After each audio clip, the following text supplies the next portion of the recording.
Veronica Cartwright has certainly secured her place in the pantheon of horror genre greats, having appeared as a young girl in The Birds, and later providing electrifying and hypnotic work in classics like Philip Kaufman's Invasion of the Body Snatchers and Ridley Scott's Alien. Audiences also know and love her for her work as Cassandra Spender on The X-Files and as Felicia Alden in The Witches of Eastwick, where she single-handedly changed the way we look at cherries. And one of my personal favorite performances as Mrs. Gus Grissom in The Right Stuff. Yeah, I don't think I'll ever look at cherries the same way ever again. But going back to Mrs. Gus Grissom, which is one of my favorite performances, where she also makes the character's disappointment and not going to the White House to meet Jackie Kennedy palpable and devastating. It stays with you a long time, and it's an argument against marriage to some people. A large portion of her career just came full circle with her role in the recent film The Invasion, a performance, by the way, that stands for me as one of the few bright spots of that version of the film. Her work in television is equally impressive, boasting appearances in countless landmark shows like L.A. Law, CSI, Nip Tuck, Invasion, 6 Feet Under, Alfred Hitchcock Presents, Law and Order, Cold Case, and Will and Grace. We are very fortunate to have with us tonight actor, writer, director Barry Shorten, who recently completed the film Barry Dingle, which we just heard a clip from. He cast Cartwright as a conniving mother who desperately tries to marry off her son Barry to a senator's daughter. The multi-talented Mr. Churchin has also performed in films like Rollerball and The School of Rock, and even contributed great work in television shows including Law and Order and The Sopranos. His new film, A Killing on Brighton Beach, is currently in post-production and again finds him putting on multiple hats as actor, director, writer, producer, and editor. Also with us tonight is another creative talent who wears many hats, writer, director, and editor Aron Kanter. Mr. Kanter has 2 high-profile and audience-pleasing shorts under his belt, Dirty Glitter, and his latest, Mommy's House, which he's currently scripting as a feature-length film. Mommy's House casts Miss Cartwright in a role that seems tailor-made for her particular brand of barely contained intensity, as a disturbed occupant of an opulent mansion who takes in a couple in need. We are pleased to welcome both of these terrific directors to the show. Okay, that was a lot to speak. Thank you. Yes, it was. Barry, are you there? Yes, sir, I am. By the way, the last name is Churchin, like Churchin, I'm sorry. That's all right. Okay, well, thank you so much for joining us. I know that our other director, Aron Kanter, should be joining us any moment now, and as soon as he comes up, we'll bring him up here. But that's all right. I got plenty of stuff to fill it with. Don't you worry. Okay, that's very cool. That's good to hear. Okay, like I said in the opening, you wear many hats when you create your films. But I wanted to start with you, Barry, on what drew you first into the medium. Was it the acting, the writing, or the directing? Oh, that's a really good question. Your introduction, when you introduced me, made me sound like I'm actually somebody in this business. You are somebody in this business. I feel that way, but you know what? If I can just replay that over and over for my family, they'll be like, dude, you really did stuff. Well, I fell in love with acting. I fell in love with it really young. I was a kid. It was elementary school. I was in 4th grade, and they put together a production of The Pirates of Penzance. Now, I immigrated to the States in 1979. I was born in the Soviet Union, so I got here when I was 7, didn't speak the language real well, and I got cast in this part as the Major General. So I get up on stage, and I start doing that, I am the very model of I still remember it, right? And this is a whole long song of lots of words. And then I do it double time, and I got it off, and the audience got up, and it was just all this love, and I just kept chasing it all the way to Hollywood. You know how it is. Oh, yeah. And so that's how I started in the business. I loved acting, and I did that for a while. I studied in lots of different places, Esper Studios in New York. I studied with Olympia Dukakis and all these people, and started doing a lot of stage in New York, and then I started doing film and television. And what I realized was, being a Russian fella and being a bit intense looking, I kept getting cast in the same parts, the Russian bad guy or the cop. And eventually I got really tired of it, and I tried writing, and before you knew it, people were like, wow, this is really good. So I kept doing it, and I think Dingle was my 3rd script. and it's quite a, it made quite a splash. Tell me, how did that idea come about? That's interesting. Well, I went to see, I was with my girlfriend in New York at the time, and we went to see Neil LaBute's The Shape of Things. Mm. And I got out of that film. I don't know if anybody knows the movie, but if you watch you got that from The Shape of Things? Yeah, well, let me explain. What That's fucking genius. What? What? That's fucking genius. All right, cool. All right, but go on. You can curse on this fucking show? Yeah. You can do whatever you like. Oh, groovy. So, all right, so I go and see this movie, and I'm like, wow, this is really cool. And what's her name? Sarah, the chick that married Aronofsky's in it, right? Yes. Yeah, Rachel Weisz. Rachel Weisz is in it. Rachel Weisz. Brilliant. And she takes on this clown, this kid, and she turns him into, like, he loses weight, he gains confidence, they fall in love, and I'm like, wow, dude, this chick's like the coolest fucking thing since sliced bread. She's a humanitarian. She's like fucking unbelievable. And the end comes, and it's who? And he's like, he shows up with his friends, and she does this whole presentation. Turns out she was his fucking graduate project, and the only reason she did this was to prove a point that you can take a human being like a fucking canvas and turn it into something different. I was like, what a fucking bitch. I love her. Yeah. I was like, I love this fucking character. This is the worst. LaBute's like a sick bastard. And, well, it's like the female version of In the Company of Men. Right. And In Company of Men and Friends and Neighbors. But this was the topper. I was like, this guy's a scumbag. I love it. You know what I mean? So I'm walking out of the theater with my girlfriend, and I'm like, listen, I'm going to go home, and I'm going to write a character just like her, except I'm going to make it a fucking comedy, and I'm going to do the best that I can. And that's, that's how Barry Dingle came about. By the way, when it got sold, Barry Dingle was too highbrow, you see, so the distributor changed the name to Dingle, Barry. Dingleberry, like little stuff. Oh, God, okay. I hate to inform you guys that I think our other guest called in the middle of our F-word tirade, and I think we've lost him.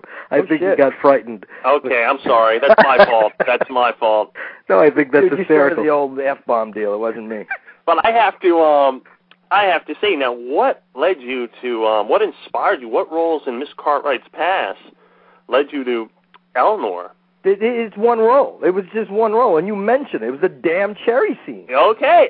I've never seen anything like it. I'm watching The Witches of Eastwick, and Jack comes on being his Jack. And the girls are there, and it's all great, and then Veronica shows up. I'm like, who the fuck is this? This is unbelievable. And then she's like in the living room, and she's like, honey, I really don't feel well. Boom! These cherries come flying out. I'm like, what the fuck? And it goes on forever. Now, the second part of that is when she's on top of the stairs, and she takes this huge fucking tumble, lands at the bottom of the stairs. Her legs are all twisted, and I think the line was something like, honey, I think I broke my leg. Like, not even, she was just so brilliant in that movie, I fell in love with her. Yeah. I fell in love with her. And the part that I wrote, see, Barry Dingle's a date rape comedy. Yeah, I know. It has this, yeah. How do you market that? Well, you go down to Middle America, to the Christian part of the country, and you just throw flyers out of an airplane. They all dive to see the movie. Not really. No, but that sounds pretty good. Okay, our other guest has just reappeared on the line. Let me bring him up real quick. Aron Kanter. We read the intro a little bit earlier from Mr. Kanter. Mr. Kanter, are you there? I'm here. How's it going? Going good, Mr. Kanter. Thank you for chiming in for us. Thanks. Thank you for calling in. Thank you. No problem. Okay. What's going on, guys? Not much. We're talking about Veronica Cartwright, and I guess let's turn over to you. Well, what about how did you get into the film business? How did you catch the cinematic bug? I don't know. I guess when I was about 12, I just started making some videos with my parents' video camera, and when I was little, I wanted to act, and then I realized that was just not a good plan for me, and behind the camera worked out a whole lot better for me. So I did a lot of photography and video stuff in high school, and then I went to film school, and I've just been making shorts and writing screenplays since then. Yeah. Okay. And also, what tell us a little bit, tell our audience about Mommy's House. Well, Mommy's House is it's a short film that we shot last summer, and it's playing the festival circuit right now, and we're working on the feature version. I mean, we made the short kind of as a 20-minute preview of the feature, and it's kind of a dark comedy horror. It's a little bit like it's very inspired by Dario Argento, as well as by Pedro Almodovar. So it's got some stylized horror, and it's got a lot of camp, and it's a lot of fun. Okay. Kind of like Sunset Boulevard meets The Shining. I was going to say, because you mentioned Almodovar and Argento, so you basically got Tie Me Up, Tie Me Down meets Deep Red. I mean, I'd go into a meeting with that, and dude, that's gold. Yeah. Okay, so what led you? What previous films of Veronica Cartwright led you to cast her in Mommy's House? You know, I don't remember when the first time I saw her was, but she's just always been an actress that I have adored. I mean, I just and everything I've ever seen her in, I've just absolutely loved her, and I think she is tragically underutilized and poorly utilized, because everything she's in, she's just amazing. So when one of my producers and I were making a kind of a dream list, she was towards the top of it, and I just never thought that she would actually want to do our film. And she happened to be a friend of my producer, and so we got her the script, and she was totally into it. That's great, and you're absolutely right. They don't use her enough. In the latest version of The Invasion, I think she's the only person in the film that has a pulse who isn't look like she's on sleeping pills in the film, and she's the only one putting up a good fight there. So no, and then did she like the script? What was her reaction to my film? Yes. Yeah, I think she liked the script. I think she really liked the part. I mean, it's a really fun part, and I think she had a really good time playing the part. I think she was very much looking forward to playing a role like that. Okay. It was just a fun role. Okay. And Barry, what was Veronica Cartwright's reaction to your script? Holy shit. Well, see, you got to understand what the film's about. She plays my mother, because I play Barry Dingle. And the film's literally about this couple. She's the mother, I'm the son. I'm a date rapist. I take chicks, I go to bars, and I put, roofies in their drink. I take them home and have my way with them. And she wants me to seduce this senator's daughter, because she's trying to get to the White House and, rub elbows with the elite. So we're real nice people, the two of us. Not too many redeeming qualities. No, I would say not. No. And so she was like, I don't know. She's like, I think it's really funny, but I'm scared. So she shows up very apprehensive, but there was one turning point. It was the first day of shooting that I gained her trust. Because what happened was that she shows up. Do you have time for this or no? Yeah, go right ahead. Yeah, go, dude. We'll tell you when. Don't worry. All right. So she shows up, and we were supposed to shoot in Manhattan, and we lost our main location. So we wound up shooting in Long Island, and she shows up. They're like, where are the trailers? We're like, it was Lucas Haas and her and Catherine Town. They were like, where are the trailers? I'm like, well, there's Uncle Bob's room and Grandma Sandy's room. So we literally put them in there. They were miserable. They were so angry. So we go up to shoot, and there's this one scene in the beginning where she's shaving my back and talking about how shitty women are. And so she goes off on this tirade where she's like, they're all sluts, they're sluts, they just line their nests with your blood. She just goes off. So what I wanted to do is I wanted to have her talk as directly to the audience in the biggest extreme close-up as possible. So what I did was I put the camera about 3 inches from her face, and I had her look down the barrel of it, but just a half an inch to the side. And she starts to do the speech, right, and she stops. She goes, listen, Barry, I can't do this. I mean, this camera's 3 inches from my face, and it's actually on the outtakes on the DVD. And I'm like, just do me a favor. Do it once. Take a pass. We'll look at it together. We'll see what you think. She's like, no, you're distorting my face. I'm not doing it. I'm like, shit. Now, like, and I'm like scared, because this is Veronica Cartwright. And, who am I, for Christ's sake? Yeah, you're going to puke cherries all over you. Yeah, well, God knows what she'd do, you know what I mean? Yeah, I'm scared. So finally I convince her. She does the take. And then I get a playback monitor, and I'm like, all right, everybody come over here. I get the whole crew around the monitor, including her, and we play the take, and everyone just rolls around laughing. And at that point, she was like, I'm in. Well, it sounds, yeah. Yeah, she was so cool. She was willing to do whatever. She's such an adventurous actor. She's just willing to play. She has so much fun doing it. She loves it. Well, no, it sounds like she exceeded your expectations. Without a doubt. I mean, it just sounded like a perfect match when all said and done. Have you seen the movie, Dingo? No, I have not seen the movie. Well, do yourself a favor and take a look at the end scene, and the answer is yes, she exceeded my expectations. You'll know. You could not ask, folks, you could not ask for a better ringing endorsement of a film. There you go. And no, that's very cool. Aron, and how about you? Did she exceed your expectations as well? Oh, my God, there's no question. I mean, when she showed up on set, I was so nervous. I'd never worked with someone as established as her. And, I mean, the woman has probably worked with some of the greatest directors. She's been in amazing movies, and she's been doing it since she was, 9? Mm. Yeah. So I was totally intimidated. And the worst part was when I had met her one time before she showed up on set. We had a read-through. And when she showed up at the read-through, I told her we were going to be going up to shoot in Idaho, and apparently her manager had told her that we were shooting in Utah. And she was like, what the hell are you talking about? We're going to Utah. I was like, no, we're going to Idaho. She's like, where are you taking me? And she's totally she thought we were trying to pull one over on her. And then we had told, I had this one producer who had told her manager that we were going to fly her out first class. Well, we were shooting up in the mountains where there are only little planes fly in. There's absolutely no such thing as first class on little planes. I mean, it's a little plane.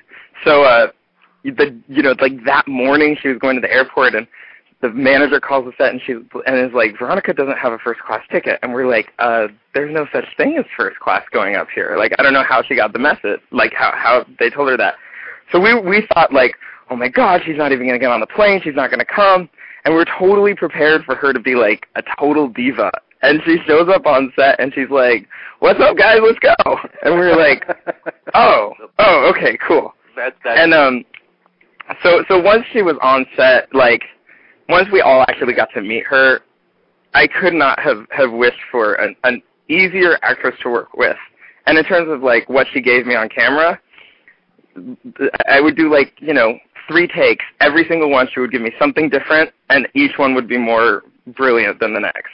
You know what strikes me is both of you guys are young, talented guys, and she certainly seems to nurture young talent. From working with her, what did you observe and what did you learn from her, Barry? Shit, what did I observe and what did I learn from her? I tell you what, this is a big thing. I mean, there's a lot of crap. I live in California, in Los Angeles, unfortunately. There's a lot of crap that goes around this town about method and all these different teachers and the mechanics and, and I studied Meisner for 2 years and Stanislavski, blah, blah, blah. The biggest thing that the woman taught me as an actor and as a director is just say the fucking line. And she does that. She trusts herself so much that there's no mechanics, there's no preparation, there's no what would my character do if she was this? What's my motivation? No, man. She just delivers.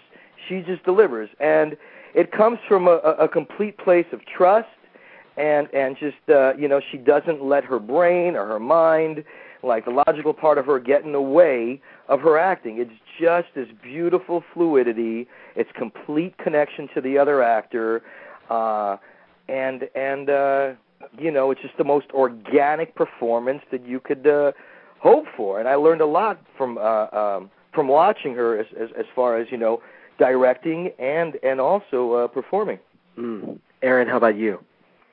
Well, I mean, I think the hugest thing, and what you had said about, nurturing young talent, I mean, part of it is just that I feel like she's so game for anything. She's so open.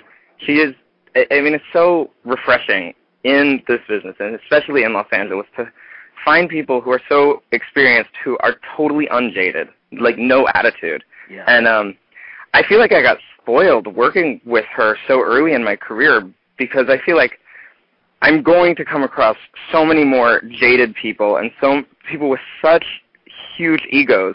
Yeah. And to be able to work with like an incredibly talented, established actress with no attitude and no qualms about just fucking doing whatever it takes for the movie. I mean, it was refreshing and exciting, but I definitely feel spoiled by the experience. Yeah. So, Barry, would you say that your outside of your own film, of course, would you say that your favorite Cartwright performance is Witches of Eastwick? Isn't there a shot where, like, she opens up her labia lips and shows what's inside in one of the movies? I swear to God, there's a movie where... Yeah, that, I haven't seen it, but oh, God, I know what that... Inserts. I don't know exactly how... Dude, I haven't seen it, so I don't know how graphic it is, but I know there's something. I talked to her, and she was like, Barry, I believe it was like verbatim, or something like, I opened up my labia lips and they get to see inside. And I know I haven't seen the movie because I just haven't worked up the courage, but by far, Inserts is my favorite Veronica Cartwright film. You know what? We pay tribute to Emmett Walsh earlier, and that's something that never came up, the opening of the labia lips. No, never. Strangely enough. It's the first time you hear that on your show. I'm glad I can do something for you guys. Aron, how about you? Do you have a favorite Veronica Cartwright performance? Boy, I mean, it's probably going to be The Witches of Eastwick. I mean, I mean, I've heard stories both from her and from other people about just how different the role was intended and how she just completely made it into her own character. And it's such a great character, such a great performance. It's completely, probably the most unforgettable part of the movie. The unforgettable parts of the movie are her. Right, that's very true. Absolutely. And you think, as a little girl, she worked with Hitchcock and the Birds, and then she's the classics like Invasion of the Body Snatchers and Alien, and just on and on and on. I just watched Alien the other day, and she's so great in that movie, too. She's amazing. So understated, but there's so much attitude coming through with, like, almost no lines. Yeah. So tell us about the status of Mommy's House. Where's that going? I know you're trying to expand it into feature length. How's that going? Well, we're just in the process of writing right now. Okay. Writing the screenplay, so we'll see what happens. Do you think Veronica's on board with that? I mean, we've talked about it. Probably if she likes the screenplay and the scheduling works out and she's up for it, she knows that I would love for her to do it, and she enjoyed playing the part and has said that, she would do it if it were the right thing. So, yeah. I mean, I certainly wouldn't dream of suggesting she commit to something before she sees the screenplay and we have financing and all that. But we've definitely discussed it.